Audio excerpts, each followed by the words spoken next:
মুশরিকরা নিজেদের জন্য ছেলে সন্তান পছন্দ করত, মেয়ে সন্তান পছন্দ করত না।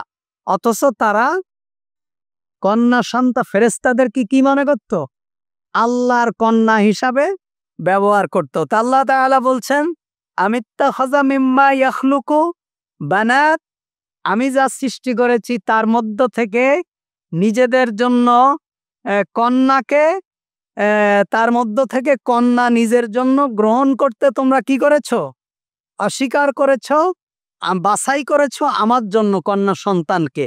ও আসফাকুম বিল বানিন, এবং নিজেদের জন্য রেখেছো কোনটা? পুত্র সন্তানকে। ওয়াইদা বুশিরা আহাদুহুম বিমা দারাবা লিররহমানি মাসালান দাল্লা ওয়াজহুহু মুসাওয়াদান ওয়া হুয়া কাযীম। অথচ তাদের কাউকে যখন সুসংবাদ দেওয়া হয় সে সম্পর্কে যা দৃষ্টান্ত সে বর্ণনা করেছে দয়াময় আল্লাহর জন্য, তখন তার মুখমণ্ডল কালিমা লিপ্ত হয়ে যায় এবং সে দুঃখে ভারাক্রান্ত হয়ে ওঠে। আল্লাহ সুবহানাহু ওয়া তাআলা বলছেন যে যখন তাদেরকে কন্যা সন্তানের সুসংবাদ দেওয়া হয়, যেটা আল্লাহর জন্য নির্ধারণ করা হয়েছে, ওই জিনিসটার সুসংবাদ যখন তাদেরকে দেওয়া হয়, দল্লা ওয়াজহাহু, তাদের চেহারাটা কি? ওয়াজহুন মানে চেহারা, তাদের চেহারাটা মলিন হয়ে যায়, কালো হয়ে যায়। তার মানে কি? মেয়ে সন্তানের, তাদের দুনিয়াতে মেয়ে সন্তান হবে এই সংবাদ দিলে তাদের চেহারাটা মলিন হয়ে যায়। অহুয়া কাজিম, এবং তারা ক্ষুব্ধ হয়ে যায়, রাগান্বিত হয়ে যায় যে আমার মেয়ে সন্তান হলো।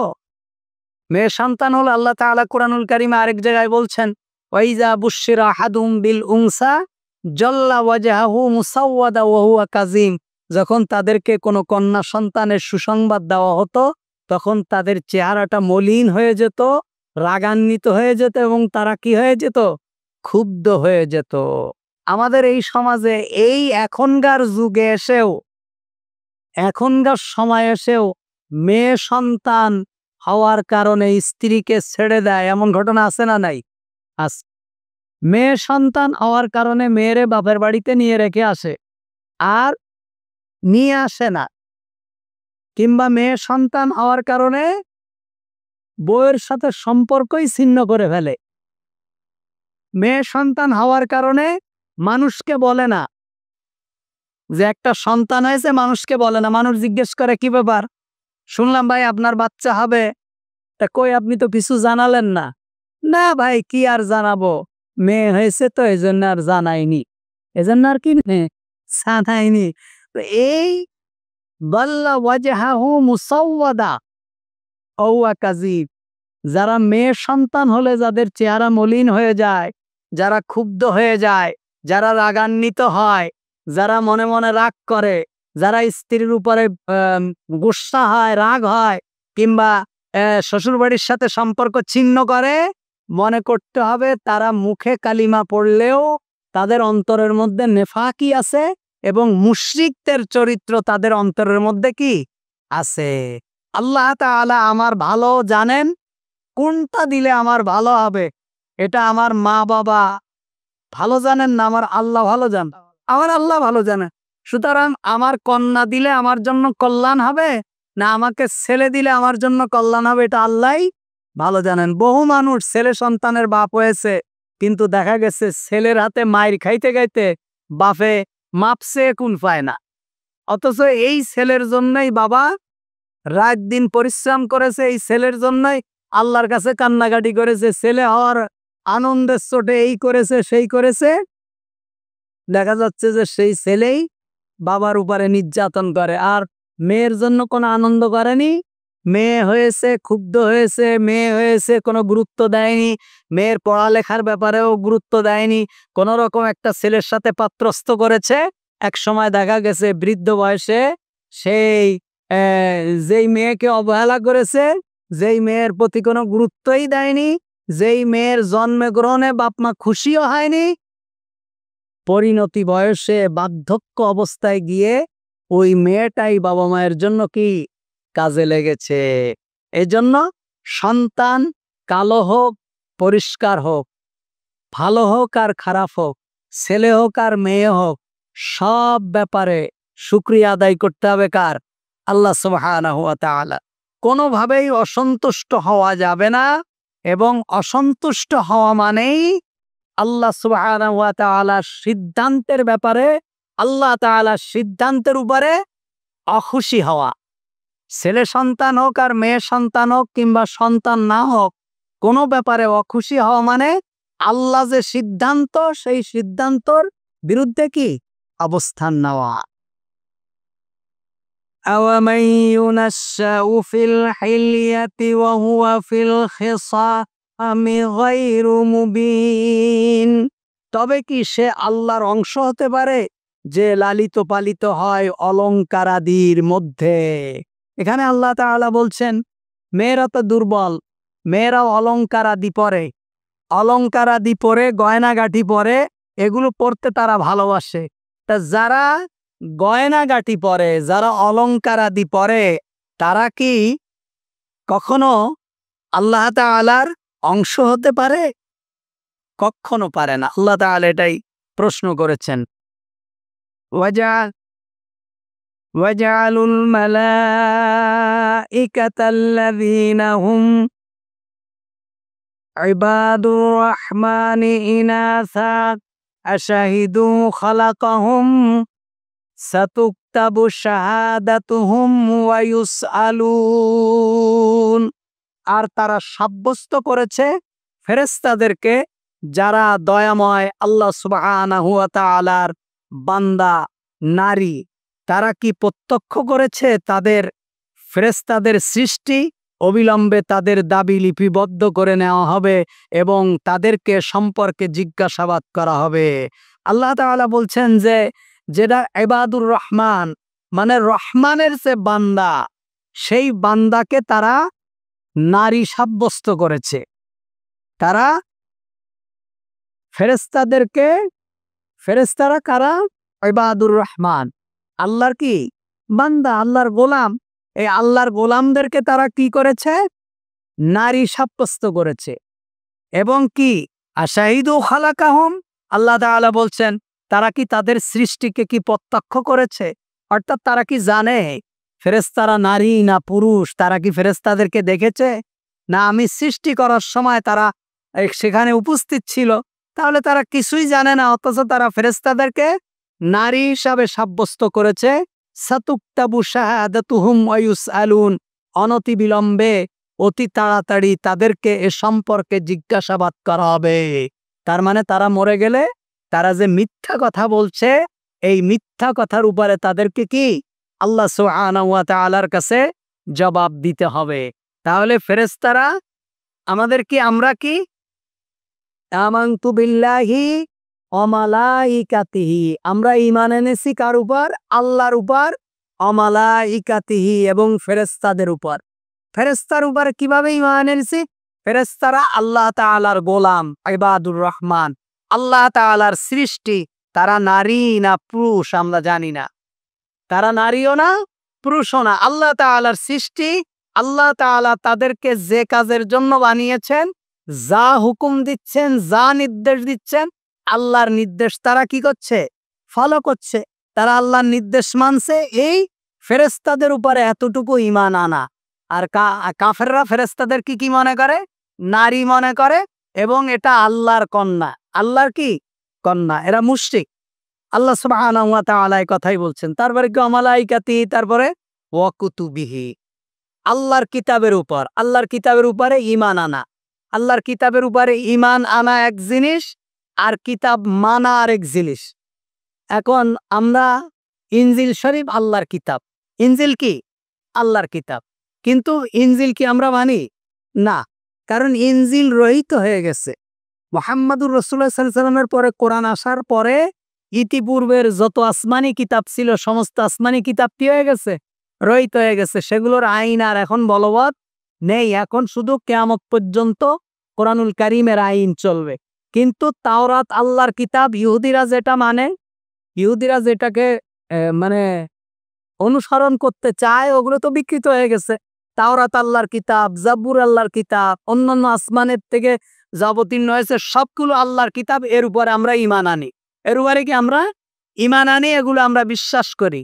কিন্তু কাফেররা, যারা খ্রিস্টানরা, তারা কোরআনের উপরে ঈমান আনে না। ওরা কোরআনকে কি করে না? বিশ্বাস করে না। ওরা যদি কোরআনকে বিশ্বাস করতো তাহলে আর ওরা কাফের থাকতো না, খ্রিস্টান থাকতো না। ইহুদিরা কোরআনের উপরে বিশ্বাস করে না। কিন্তু আমরা কি করি? আমরা আল্লাহর উপর ঈমান আনি, ফেরেশতাদের উপরে বিশ্বাস করি, ওয়া কুতুবিহি কিতাবের উপরে বিশ্বাস করি, ওয়া রুসুলিহি যত রসুল দুনিয়ায় এসেছেন সমস্ত রসুলের প্রতি কি করি? ঈমান আনি। ওয়াল কদরি খাইরিহি ওয়া শাররিহি মিনাল্লাহি তাআলা, মানুষের ভাগ্যে ভালো এবং মন্দ যা কিছু কার পক্ষ থেকে? আল্লাহর পক্ষ থেকে। আমি অসুস্থ হলে অসুস্থতা কে দেন? আল্লাহ দেন। আমি সুস্থ হলে সুস্থতা কে দেন? আল্লাহ দেন। আমার সন্তান দিলে কে দেন? না দিলেও আল্লাহ সুবহানাহু ওয়া তাআলা। প্রত্যেকটা ব্যাপারে তকদিরের উপরে বিশ্বাস করা, এটা ভালো মন্দ সব কার পক্ষ থেকে? আল্লাহ তাআলার পক্ষ থেকে। এগুলো বিশ্বাস করা। তা আল্লাহ তাআলা, আমরা ফেরেশতাদের উপরে ঈমান আনি। وقالوا لو نشاء الرحمن ما عبدناهم ما لهم بذلك من علم إن هم إلا يخرصون। আর তারা বলে, দয়াময় আল্লাহ যদি চাইতেন যে আমরা তাদের পূজা না করি, তবে আমরা তাদের পূজা করতাম না। এদের সম্পর্কে তাদের কোনো জ্ঞান নেই, তারা তো শুধুমাত্র অনুমান নির্ভর কথা বলে। তারা ফেরেশতাদের পূজা করত। মুশরিকরা কার পূজা করত? ফেরেশতাদের পূজা করত। তারা বলতো, তাদের দাবি হলো, আল্লাহ তাআলা যদি না চাইতেন, আল্লাহ তাআলা যদি না চাইতেন তাহলে আমরা পূজা করতাম না। তা আমরা যে পূজা করি, আল্লাহ আমাদেরকে বাধা দেন না। আল্লাহ কি আমাদেরকে বাধা দেন না। আমরা যে ফেরেশতাদের পূজা করি, আল্লাহ যদি এটা না চাইতেন তাহলে আমাদের গজব দিতেন, আমাদেরকে অসুস্থতা দিতেন, কিংবা আমরা পূজা করতে উপাসনায় যাচ্ছি, আমাদের রাস্তার মধ্যে আমাদেরকে বাধা দিয়ে দিতেন। সুতরাং আল্লাহ যেহেতু দেন না, তার মানে কি আল্লাহ আমাদের এই কাজের উপরে কি আছে? খুশি আছে। এই কাজের উপরে কি আছে? খুশি আছে। এগুলোর মুশরিকদের কথা। কার কথা? মুশরিকদের কথা। আমাদের দেশের মুশরিকরা যেরকম বলে না, যে আল্লাহ যদি আমরা যে পীর সাহেবের কাছে ছেলে চাই, যদি পীর সাহেব ছেলে দিতে না পারেন, যদি আল্লাহ না দিতে পারতেন, তাহলে আমরা চাইলে ছেলে হয় কেন? আমরা চাইলে ছেলে হয় কেন? আমরা মাজারে কোনো কিছু দিলেই তো দেখি সেটা আমাদের হয়ে যায়, হয় কেন? তার মানে কি পীর সাহেব হুজুরের কোনো ক্ষমতা আছে? কোনো মানুষ মরে যাওয়ার পরে তার কোনো ক্ষমতা আছে, এটা বিশ্বাস করলে কি ঈমান থাকবে? না সে ব্যক্তি মুশরিক হয়ে যাবে? মুশরিক হয়ে যাবে। কোনো ক্ষমতা নেই। ইভেন আমার নবী মুহাম্মাদুর রাসূলুল্লাহ সাল্লাল্লাহু আলাইহি ওয়াসাল্লাম আলমে বারযাখ থেকে আমাদের কোনো উপকার কিংবা ক্ষতি করতে পারবেন না। এটা হলো ঈমান। কারণ ওনারা পরকালীন জীবনে চলে গেছে। মরার পরে আল্লাহ তাআলা যদি চান, মুহাম্মাদুর রাসূলুল্লাহ হাসরের দিন আমাদের জন্য সুপারিশ করবেন। কিন্তু দুনিয়ায় আমরা কোনো বিপদে পড়ে গেছি, মানুষ পায়ে উষ্টা খাইলে কি বলে? ইয়া আলী। দেখবেন কোন একটা বোঝা উঠানোর সময় বলে কি? ইয়া আলী বলে বোঝা উঠায় না? কাঠ যখন গাড়ির উপরে উঠায় তখন কি বলে? ইয়া আলী। এটা বলা কি শিরক? এটা বলা কি? এই কথাটা আসছে মূলত শিয়াদের থেকে। শিয়ারা মুহাম্মাদুর রাসূলুল্লাহ সাল্লাল্লাহু আলাইহি সাল্লাম এবং আল্লাহকে যতটুকু না স্মরণ করে, এর থেকে বেশি স্মরণ করে কাকে? আলীকে, হযরত আলী রাদিয়াল্লাহু তাআলা আনহুকে। এই জন্য ওরা কাজের সময় ইয়া আলী বললে ওদের গায়ে যেন শক্তি এসে যায়। এগুলো হলো শিরক। এখন মুশরিকরা যখন শিরিক করে তখন তারা এই কথা বলে যে যদি এটা না হতো, আল্লাহ যদি পছন্দ না করতেন তাহলে হয় কেন? তাহলে কি? এটা হলো মুশরিকদের কথা। এটা কাদের কথা? মুশরিকদের কথা। আল্লাহর ওলি যদি কিছু করতে না পারেন, কবর থেকে যদি কিছু করতে না পারেন, তাহলে আমরা বললে আমাদের সে কাজ হয় কেন? তার মানে কি আল্লাহ করেন না ওই কবরওয়ালা করেন? আল্লাহ করেন, কিন্তু ওদের আকীদা কি? কবরওয়ালা করে। কেরা করে? এটা হলো শিরক, এটা মুশরিক। এরা কি? কালিমা পড়লেও এরা কি? মুশরিক। সুতরাং কালিমা পড়লেই যে সবাই মুসলমান এমনটা নয়। তারপরে আল্লাহ তাআলা কি বলছেন, আম আতাইনাহুম কিতাবাম মিন ক্বাবলিহি ফাহুম বিহি মুস্তামসিকুন। আমি কি তাদেরকে ইতিপূর্বে তাদের ফেরেশতাদের পূজা করার সপক্ষে কোনো কিতাব নাজিল করে দিয়েছিলাম, কিতাব দিয়েছিলাম, অতএব তারা তা দৃঢ়ভাবে আঁকড়ে ধরে আছে। আল্লাহ তাআলা বলছেন, কাফেররা যখন বলছেন আমি যে ফেরেশতাদের পূজা করি, যদি আল্লাহ পছন্দ না করতেন তাহলে তা আমরা করতে পারতাম না। তা আল্লাহ তাআলা বলছেন, আমি কি ইতিপূর্বে কোনো কিতাব তাদেরকে দিয়েছি যে ফেরেশতাদের পূজা করার সপক্ষে যেই কিতাবে কোনো দলিল আছে, এমন কিতাব কি আমি তাদেরকে দিয়েছি যেই কিতাবটা তারা আঁকড়ে ধরে আছে, যে আমি ওই কিতাবের উপরে আমল করছি, আমি ওই কিতাবের উপরে কি করছি, আমল করছি। তা সুতরাং এগুলো হলো মুশরিকদের কথা। কার কথা?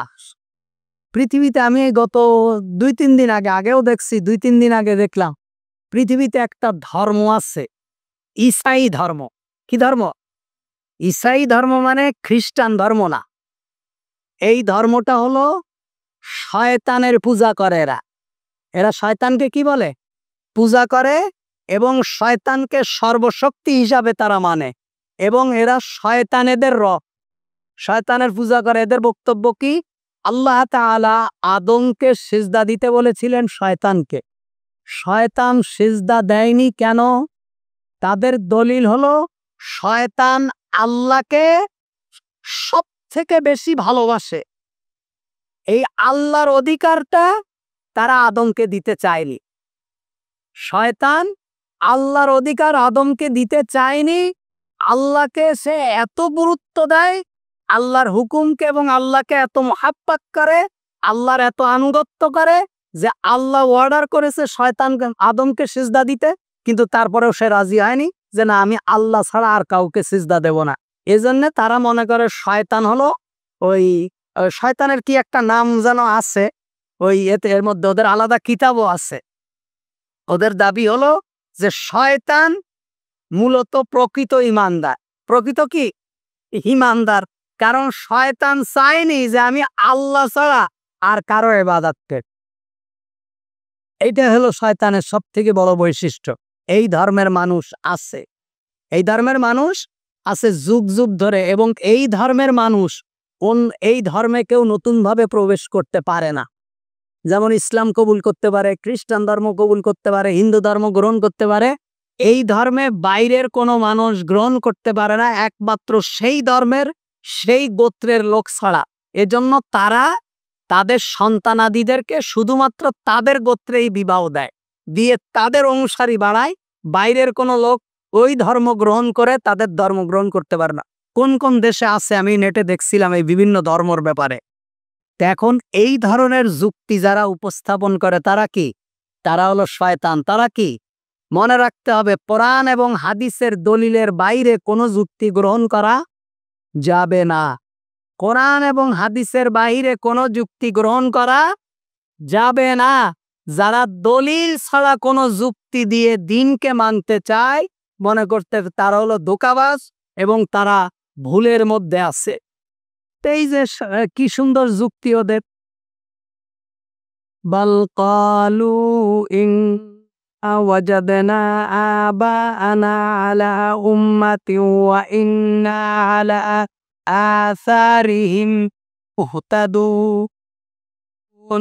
বরং তারা বলে, আমরা তো পেয়েছি আমাদের পিতৃপুরুষদেরকে একটি পন্থার উপর, এবং আমরা তো তাদের পদাঙ্কই অনুসরণ করছি। এখানে বলছে সমস্ত কাফের মুশরিকদের একটা দলিল, সমস্ত কাফের মুশরিকদের কি একটা দলিল, আর গুমরা মুসলমান যারা আছে, পথভ্রষ্ট মুসলমান যারা আছে, তাদেরও সেই একটাই দলিল। কি সেই দলিলটা? হলো ইন্না ওয়াজাদনা আবাআনা আলা উম্মাতিন, আমরা আমাদের পিতৃপুরুষদেরকে একটা পন্থার উপরে পেয়েছি। আমরা আমাদের পিতৃপুরুষদেরকে কি একটা পন্থার উপরে পেয়েছি।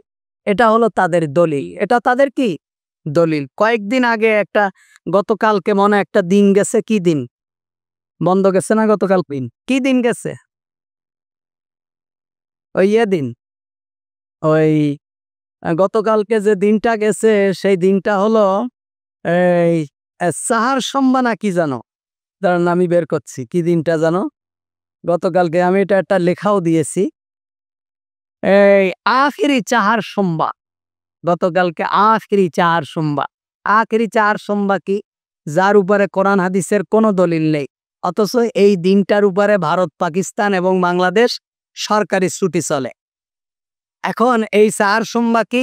মুহাম্মাদুর রাসূলুল্লাহ সাল্লাল্লাহু আলাইহি ওয়াসাল্লাম মৃত্যুর আগে এই বুধবারের দিন উনি নাকি সুস্থ হয়েছিলেন অসুস্থতা থেকে। উনি যে ইন্তেকাল করার আগে যে উনি অসুস্থ হয়েছিলেন, এই বুধবারের দিন উনি নাকি সুস্থ হয়েছিলেন এবং গোসল করেছিলেন। এইটা হলো একটা বিরাট ফজিলাতের দিন, যেহেতু রাসূলুল্লাহ এই দিনে সুস্থ হয়ে গেছে। এই ফজিলাতের দিনের কারণে মানুষ নামাজও পড়ে, আবার অনেকে রোজাও রাখে। কালকে আমরা এক জায়গায় গেছি, আমি সকালবেলা বলছে আপনি কি আজকে রোজা আছেন? আমি বলছি, কেন আজকে কি রোজা থাকবো? যে বলছে সে হলো একদম বিশাল বক্তা, তার ওয়াজ ইউটিউবে আছে, আপনি শুনলে পাগল হয়ে যাবেন। আমার খুব বন্ধু মানুষ, কোকিল কণ্ঠস্বর। সে বলছে আজকে কি রোজা আছেন? তার অফিসে গেছে। আমি বলছি না, আজকে কিসের রোজা? তা বলছে আখিরি সম্ভব ফজিলাতের দিন অনেকে মনে করে। বললাম ভাই, আপনি একজন আলেম মানুষ, ওয়াজ করে বেড়ান, আপনি এইগুলো বুঝি আবার বলেন মানুষের কাছে। তার মানে কি? তার মানে এই দিনটা যারা মানে তারা কি বলে? আমিত্তাখাযা আবানা আলা উম্মতি। আমরা যুগ যুগ ধরে একটা আমাদের বাপ দাদাদেরকে এই পন্থার উপরে পেয়েছি, সুতরাং এর বিরুদ্ধে আপনি এখন যত কথাই বলবেন আপনাকে গালিগালাজ করবে, বরং আপনার বিরুদ্ধে যত ফতোয়া আছে দেবে। আপনি যদি বলেন ভাই কোরআন হাদিসে এই দিনটার ব্যাপারে কোনো কথা নেই, ইমাম আবু হানিফা বলেনি, ইমাম মালিক বলেনি, ইমাম শাফি বলেনি, ইমাম আহমদ ইবনে হাম্বল বলেনি, ইমাম ইবনে তাইমিয়া বলেনি, ডক্টর সালেহ আল ফৌজান বলেনি, আল্লামা বিন বাজ বলেনি, ইমাম বুখারী বলেনি, ইমাম মুসলিম বলেনি, আপনি যত কথা শোনাবেন কোনো কথা ওরা মানবে না। কারণ কি? আবা আনা আলা উম্মাতিন, তারা তাদের পিতৃপুরুষদেরকে এই পন্থার উপরে পেয়েছে। এই গুমরা মুসলমানরা যত আকাম করে ওদের দলিল কি? দলিল হলো এই একটা, যে আমাদের বাপ দাদারা থেকে আমরা এটা করে আসছি, আমরা এটা কি করে আসছি। কাফেরদেরও এই একই বক্তব্য যে আমরা আমাদের পিতৃপুরুষদেরকে এই পন্থার উপরে আমরা পেয়েছি, সুতরাং আমরা তাদের অনুসরণ করব। আমরা তাদের কি করব? অনুসরণ করব। মুহাম্মদ সাল্লাল্লাহু আলাইহি ওয়াসাল্লাম যখন তার উপরে কোরআন নাজিল হতো, মুহাম্মদ সাল্লাল্লাহু আলাইহি ওয়াসাল্লাম যখন কোরআন পড়ে শোনাতেন, কাফেররা কি বলতো? আমরা আমাদের বাপ দাদার থেকে যেটা পেয়েছি আমরা ওটাই মানব। আমরা কি মানব? ওটাই মানব। মুহাম্মদ সাল্লাল্লাহু আলাইহি ওয়াসাল্লামকে তারা মানতেন না। এখন আপনি যদি এই গ্রামের মৌলবীদের কাছে যে যদি কোরআন হাদিস নিয়ে বসে যদি বলেন যে ভাই এই তো অবস্থা, আপনি যেটা করতেছেন আসলে তো কোরআন হাদিসে নেই, বলবে আপনি এখানে ফিতনা বাতানোর জন্য আসছেন। আপনি কিসের জন্য আসছেন?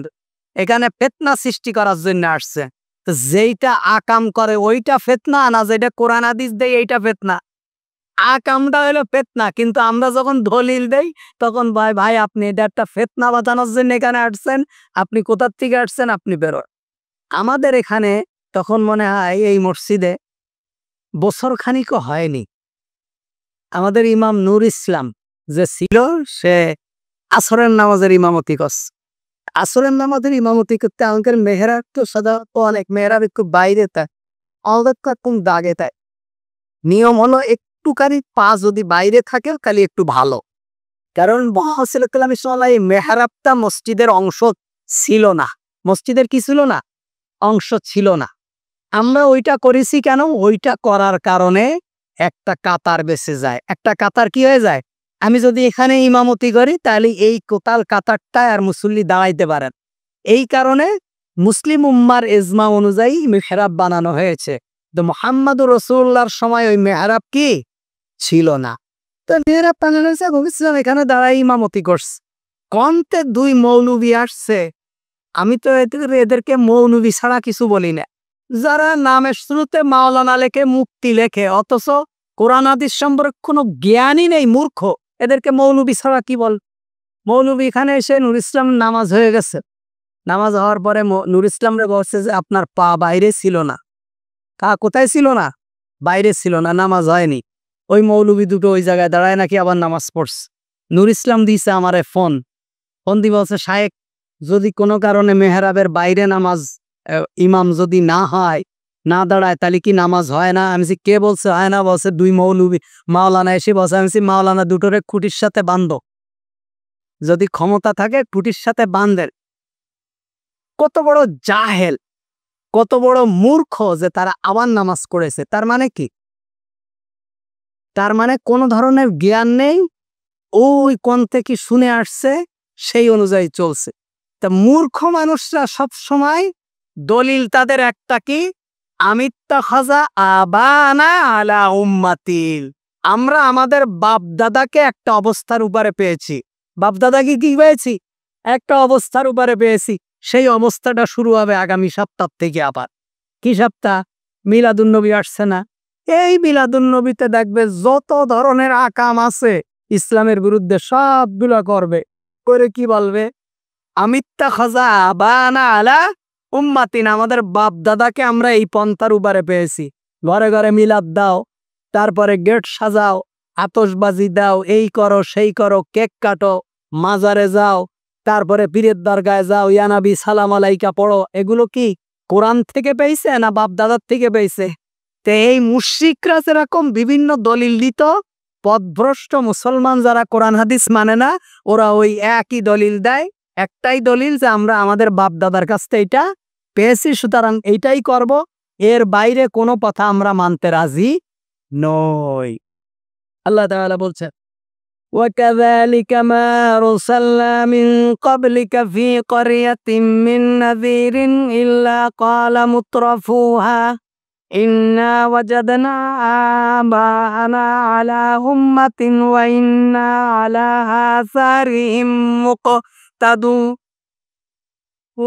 আর একইভাবে আমি পাঠাইনি আপনার আগে কোনো জনপদে কোনো সতর্ককারী, যার সচ্ছল লোকেরা বলেনি আমরা আমাদের বাপ দাদাদেরকে পেয়েছি একটি পথের উপর এবং আমরা তো তারই পদাঙ্ক অনুসরণকারী। আল্লাহ তাআলা বলছেন, ওয়াকাযালিকা মা আরসালনা মিন ক্বাবলিকা ফি ক্বরিয়াতিন মিন নাযীর, আমি ভয় প্রদর্শন করার জন্য, অর্থাৎ পথ দেখাবার জন্য ইতিপূর্বে এমন কোন ক্বরিয়াতিন মানে এমন কোন গোষ্ঠী, গ্রাম, ক্বরিয়া মানে গ্রাম, উম্মাত এমন কোন গোষ্ঠী ছিল না যাদের কাছে আমি ইতিপূর্বে ভয় প্রদর্শন করার জন্য রসুল পাঠাইনি। কিন্তু ইল্লা ক্বালা মুত্রাফুহা, কিন্তু সেই সমাজের মুত্রাফু মানে হলো সচ্ছল ব্যক্তি। কি ব্যক্তি? সচ্ছল, যাদের অর্থ আছে। সেই সমাজের সচ্ছল ব্যক্তিরা এই কথা বলেনি যে আমাদের বাপ দাদাদেরকে পেয়েছি একটি পথের উপর, আমরা তারই অনুসরণ করব। অর্থাৎ আল্লাহ তাআলা বলছেন, ইতিপূর্বে আমি যখনই কোনো কওমের কাছে রসুল পাঠাইছি, ওই কওমের ভিতরে, ওই সোসাইটির ভিতরে, ওই উম্মার ভিতরে, ওই কমিউনিটির ভিতরে সচ্ছল ব্যক্তি যারা ছিল, যাদের অর্থবিত্ত ভালো ছিল, এই সচ্ছল ব্যক্তিরা বলেছে কি যে আমাদের বাপ দাদাকে যার উপরে পেয়েছি আমরা তারই কি করব? অনুসরণ করব। এখানে আল্লাহ তাআলা বলছেন দ্বীনের বিরোধিতা করেছে প্রত্যেক যুগে, নবী রসুলদের বিরোধিতা করেছে কারা? যারা সচ্ছল ছিল, অর্থনৈতিকভাবে কি ছিল? সচ্ছল ছিল। দরিদ্র মানুষেরা দ্বীনের বিরোধিতা করেনি। দরিদ্র মানুষেরা কি করেনি? দ্বীনের বিরোধিতা করেনি। আপনারা যারা এখানে কোরআন এখন তাফসীর শুনতে আইছেন, আপনাদের কয় কোটি টাকা আছে ব্যাংকে ডিপোজিট? আছে একজনেরও 1 কোটি টাকা? আমার তো মনে হয় নেই। কিন্তু যাদের আছে ওদের যে পিটাইলে মসজিদে নিয়ে বসাইতে পারবেন। এখানে সচ্ছল ব্যক্তিরা দ্বীনের বিরোধিতা সারা জীবন করেছে। এর মানে কি? কারণ কি? 1 নম্বর কারণ হলো দ্বীনের হক প্রতিষ্ঠিত হলে তাদের স্বার্থ বিনষ্ট হবে। তাদের স্বার্থ কি হবে? যারা সচ্ছল ব্যক্তি, যদি হকটা প্রতিষ্ঠিত হয় তাহলে সচ্ছল ব্যক্তিদের কি হবে? স্বার্থ বিনষ্ট হবে। সচ্ছল ব্যক্তিরা সুদে টাকা লাগাবে। কাদের জন্যে? দরিদ্র মানুষ যারা আছে এদেরকে ক্ষুদ্র ঋণ দেবে, সুদ দেবে, যদি হক প্রতিষ্ঠিত হয় তাহলে সচ্ছল ব্যক্তিরা সুদে টাকা লাগাইতে পারবে, সচ্ছল ব্যক্তিরা গরিবদের উপরে নির্যাতন করতে পারবে, শ্রমিকদের শ্রম ফাঁকি দিতে পারবে? পারবে না, যদি হক প্রতিষ্ঠিত হয়। এ কারণে সচ্ছল ব্যক্তিরা তাদের স্বার্থে বিনষ্ট হবে, স্বার্থ ক্ষুণ্ণ হবে বলে তারা সব সময় দ্বীনের বিরোধিতা করেছে। 2 নম্বর হলো তারা নেতৃত্বের আসন থেকে সরে পড়তে বাধ্য হবে। তারা স্পষ্ট বুঝতে পারে যে এটা সত্য দিন, এ দিনে প্রতিষ্ঠিত হলে পতন অনিবার্য। 2 নম্বর কারণ কি? তারা নেতা। সচ্ছল ব্যক্তিরা সমাজের কি? নেতা।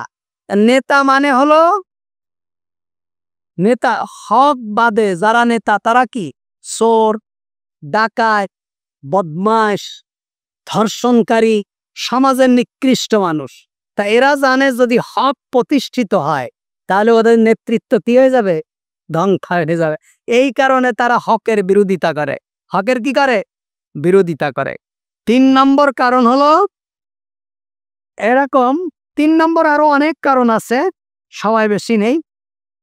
তাহলে 1 নম্বর কারণ হলো তাদের নিজের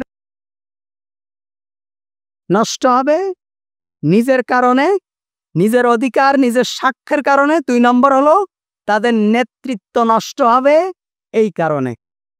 আল্লাহ তাআলা বলছেন যে প্রত্যেক সমাজের সচ্ছল ব্যক্তিরা সেই সমাজে যখন রসুল পাঠাইছি তার বিরোধিতা করেছে। ক্বালা আওয়ালাউ জিতুকুম বিআহদা মিম্মা ওয়াজাদতুম আলাইহি আবাআকুম ক্বালু ইন্না বিমা উরসিলতুম বিহি কাফিরুন। তিনি বলতেন, আমি যদি তোমাদেরকে তার চেয়েও উত্তম পদ্ধতি নিয়ে আসি যার উপর তোমরা তোমাদের বাপ দাদাদেরকে পেয়েছ, তবু কি তাদের পদ্ধতি অনুসরণ করবে? তারা বলতো তোমরা যা নিয়ে প্রেরিত হয়েছ আমরা অবশ্যই তার অমান্যকারী। এখানে আল্লাহ তাআলা বলছেন মুহাম্মদুর রাসূলুল্লাহ সাল্লাল্লাহু আলাইহি ওয়াসাল্লাম অথবা যে নবীরা আসছে ওই নবীরা যদি বলতো যে তোমরা তোমাদের বাপ দাদার কাছ থেকে যেই জিনিসটা পেয়েছো, যেই পদ্ধতিটা পেয়েছো, এর থেকে উত্তম কোন পদ্ধতি যদি আমি রসুল নিয়ে আসি তাহলে কি তোমরা মানবে? তোমরা বাপ দাদার কাছে যা পেয়েছো এর থেকে উত্তমটা আমি তোমাদেরকে দেব, তোমরা কি মানবে? তখন তারা কি বলে? তুমি যা নিয়ে আসছো আমরা তার অস্বীকারী, সেটা ভালো হইলেও মানবো না, খারাপ হইলেও কি মানবো না। তোমরা যা বলবা ওটা খারাপ হইলেও আমরা মানবো না, ভালো হইলেও মানবো না। আমরা যার উপরে আছি তার উপরেই থাকবো। আমরা এর উপরেই কি চাই? মরতে চাই।